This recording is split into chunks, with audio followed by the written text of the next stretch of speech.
see. Where'd that go now?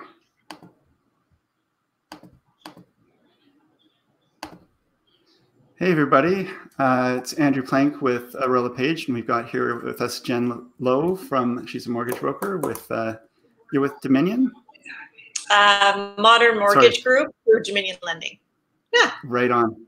And this is he said, she said, they said. Normally we have Jane Johnston with us as well. She's with Remax Camosun, and she's off with family in Vancouver because it's that time of year where we try to take a little bit of time off if we can.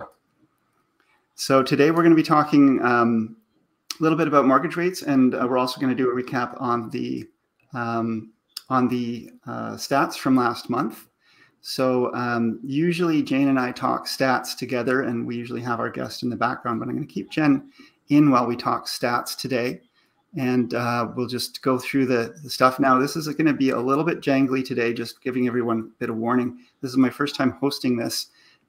Jane is usually at the helm with the controls, and she's left us with this.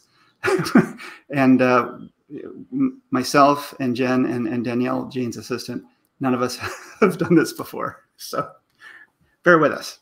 But Danielle, could you bring up the stats, please, that you had for just the Victoria Real Estate Board? There's the ones. Okay.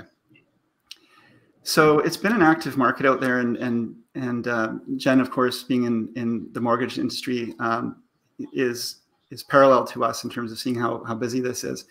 Jane and I have been talking a lot about the stats, and we go through this every month, and we've lately been seeing often new listings versus pendings, the green versus the purple line, being pretty close. And it's interesting to see this month, the month of July, that is, sorry, yeah, the month of July was. Oh, no, sorry. This is the last 7 days. Bear with me. This is the last 7 days. So in the last 7 days of August, we had 207 new listings, only 166 properties going pending. And normally that's more of that's lately been more of an even number. 34 price decreases as well. So that sort of suggests that we're seeing a little bit more of a slowing in the market. And yet I can tell you that demand is still very, very high. And what I see from this is that one of the problems is, and the number down below at this, we're going to see active listings down here at the very bottom of this, August 2021, there's 1,311 active listings right now. And last year there was 2,584. So quite a few less active listings. So although there's high demand, the choice is so low that I think people are hesitating to purchase the properties that are available on market just because they don't want to buy, just because there's less choice, but they do want to buy. Jen, do you have any comments on that? Yeah, quick question, Andrew. So how does this compare? I know we don't have the 2019 stats there, but 2020 is a hard year to compare to because, as we were just saying earlier, we had our spring market was in the summer, basically. So compared to 2019, how does where we're at right now?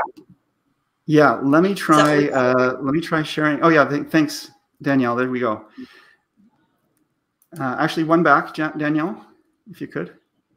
The top one here, and it's very small, but this top graph that has the three little bounces in it, the total active MLS listings, there were 3,000 in July 2019.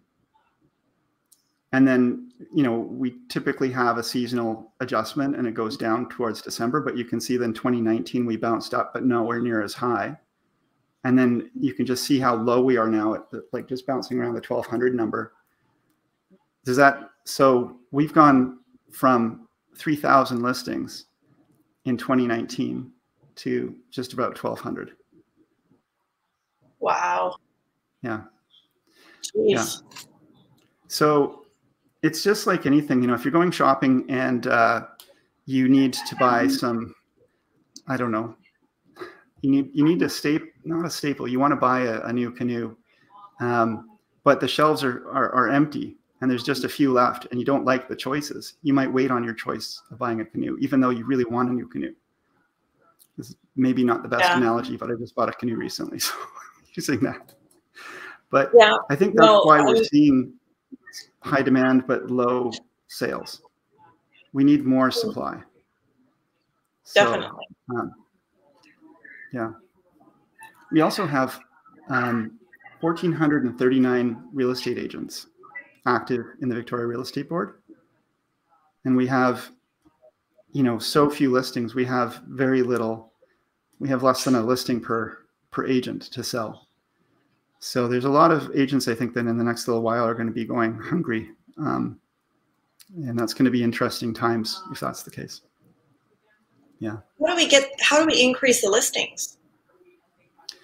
Well, it's seasonal for one. With summertime, people tend to go a little bit less likely to be listing their homes. They don't want to have people tromping through their homes while they're, distracted by, they don't want to have to be cleaning every day when it's hot.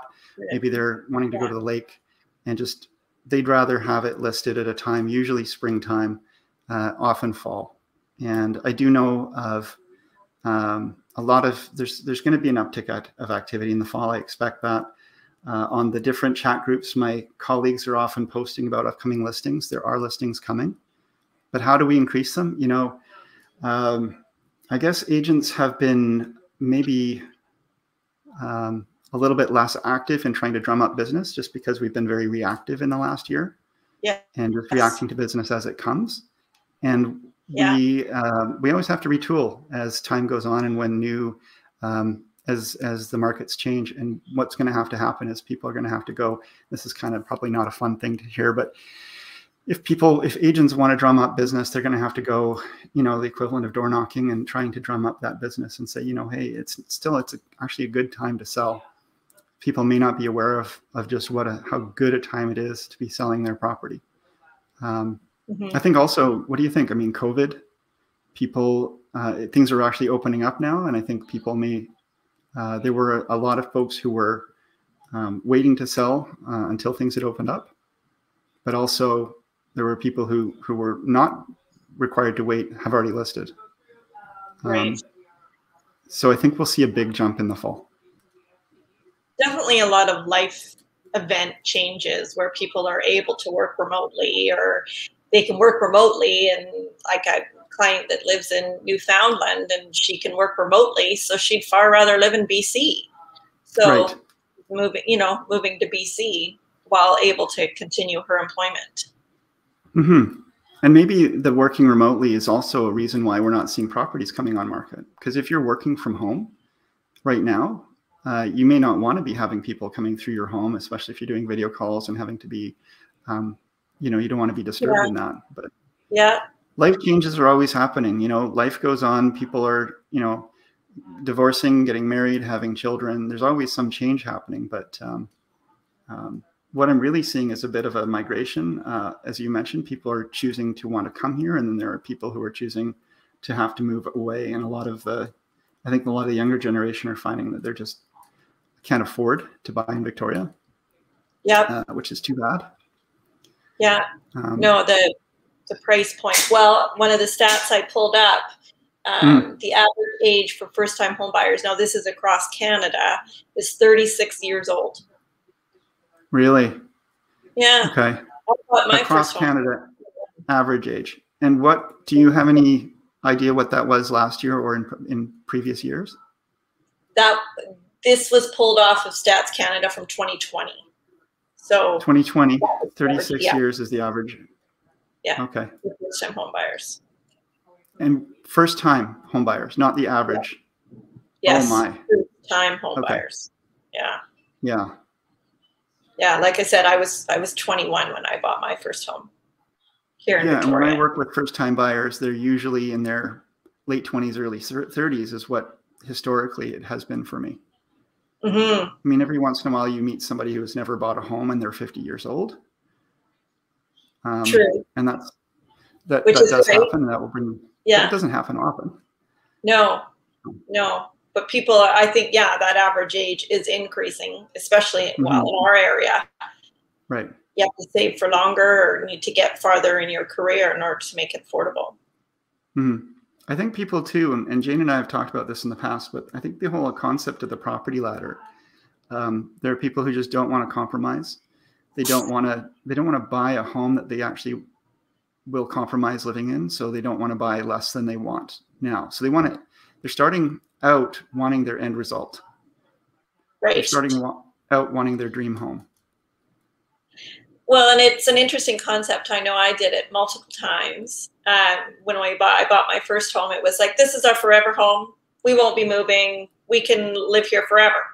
And then you have the kids, and all of a sudden your 3-bedroom ranch or 1,200 square feet is not working.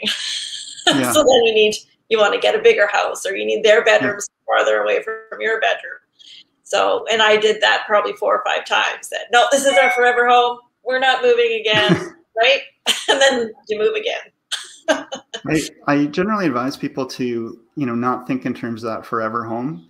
At the same time, not to be buying a home unless they have at least a 5-year use case, I guess, a 5-year span of what they want to be doing. Because otherwise, generally speaking, 3 to 5 years is the time frame where it makes sense to buy, where if you have to resell, you're going to be doing better than if you just rented and socked the extra money aside.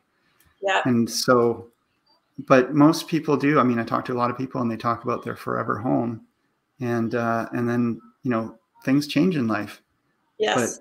But no, just, even if you can't afford the house that you really, really want, if, there's only certain times in our lives where we seem to be in that position where we can actually afford a home or a second home or whatever we're thinking, or an investment property, wherever we're at or whatever our goal is. We get to that point where we can do this, and there's a window where it's possible. And then either the market changes or our circumstances change and we decide it's not for us. But what I've found is, and you've seen this, I'm sure, so many times, Jen, is those people who have bought, I hear so many people say, I wish I'd bought 5 years ago. I wish I'd bought 10 years ago. And, the market's gotten away from me, and houses are so expensive now. And I remind people that houses were so expensive then too. Money's worth a different amount now. Yep, exactly. Yeah. Well, and then another stat here that I pulled up is over 83% of people break their mortgage early. 83% break it early. Yeah.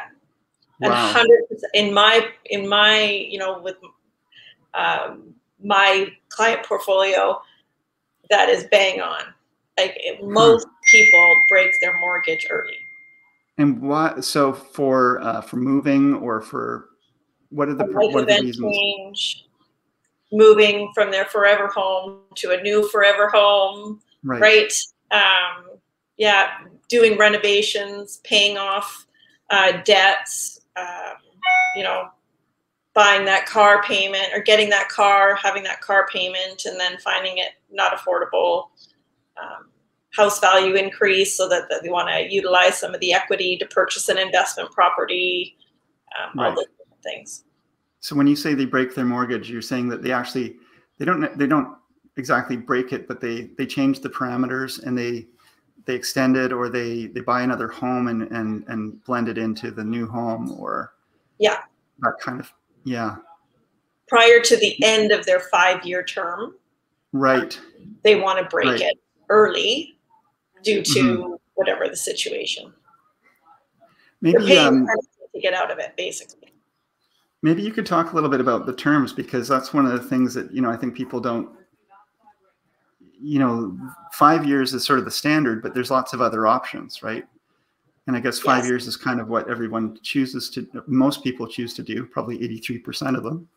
Yeah. But well, that's unfortunately the 1 to 5 year. You can go with a 1 to 5 year fixed rate. Technically, you can go up to a 10-year term, but you're paying a premium to get that fixed rate for longer. Right. You're gambling that the rates will.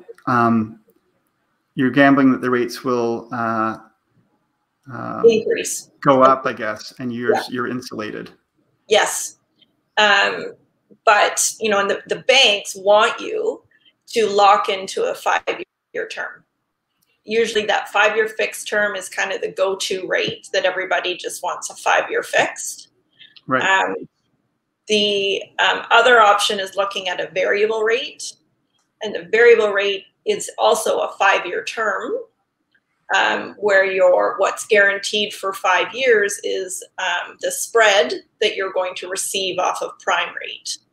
So your rate will vary, and honestly, it can't really go any further down because we're at rock bottom rates. But where the variable rate is versus the fixed rate, you do really pay a premium to have that 5-year fixed rate. Okay. Right. If you feel, okay, yeah, that's right. You can lock in too if you're on variable at some point.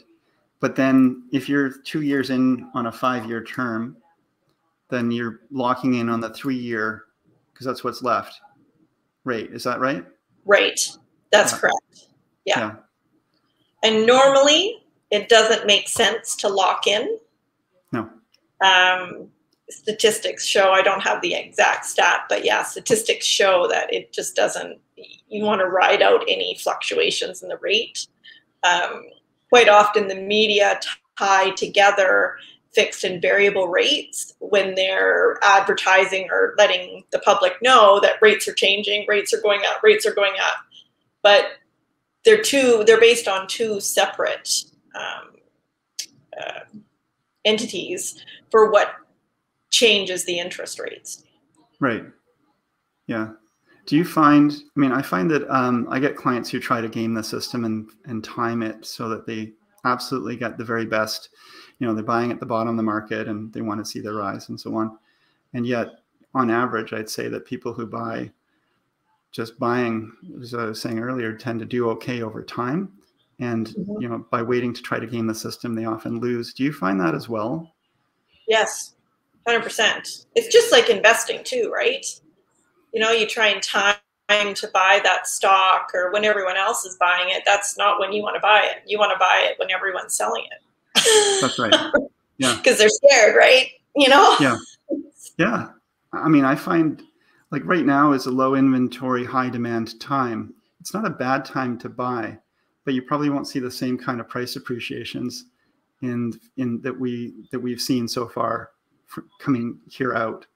And you also, you know, I often find that people, like I remember a time earlier on in my career where there was just so much selection and choice and prices were not really going up much and nobody was buying. And yet there were some amazing homes that were coming up. And I was like, oh, this is such a good deal for somebody. But nobody wanted to buy because they thought, oh, you know, the next one's, there's an abundance of choice and nobody's willing to make a choice. Yeah. Yeah. That good old supply versus demand, I guess. People are funny that way, you know, because if they bought a great home at that time, they would still have a great home today. But now people are buying, you know, homes from a shotgun approach based on, you know, 10 people making offers. And it's a little bit harder to find a good selection. And again, in 10 years' time, at least they will have that equity that if they hadn't bought, they would be able to move it on to something else and jump up that ladder. But yeah. Did you have any other fun stats for us, Jen? I know you, do you have any other fun stats for us? Those are I said, so over 83% of people break their mortgage early. And then the average time for breaking your mortgage is 36 months. So just around 3 years, which is I find that very regularly too. So the key thing you know, lots of people really like to go with the 5-year fixed rate, you know, because you want to get your best 5-year guaranteed fixed rate. But what lots of people don't factor in is that, well, the chances of them breaking their mortgage is very high. Even if they don't think they will, the statistics show that the chances of them breaking their mortgage is there. And sorry, and there's a little bit of noise in the background. Sorry about that. Can't hear it. Can you hear it? Is it? No. Oh, good. Okay. Yes. So the chances of them breaking their mortgage is really high. So why not go with a variable rate where you're going to get a lower rate and a lower penalty? Because what's hidden with the 5-year fixed rates is the penalties are much higher to get out of them early. If you were to go, I mean, you can't really predict. I mean, if you're going to break your mortgage, you you can't say that it's 3 years is the average. So it's not, you're not going to know that on 3 years, but I'm just curious that if you went with a 5-year at the lower interest rate versus a 3-year at a bit of a higher interest rate, but then you didn't actually have to break it because you're 3 years in. I'm just wondering how those two costs would compare. It may not be. It's hard to say because of the 3-year would have the greater of a 3-month interest penalty or an interest rate differential penalty. Yeah. Versus at worst, your penalty for getting out a variable rate mortgage is a 3-month interest penalty. Yes. So, yeah, the interest rate differential is one that most people don't understand, and I always like it every time it comes up. I please explain this to people. Yes. Well, and when you go on the bank's websites, for example, RBC's website, the last I checked, now this was a few months ago, the example they're using are like 9% interest rates. So they're so old that it doesn't give a true picture of what the penalty could be. Right.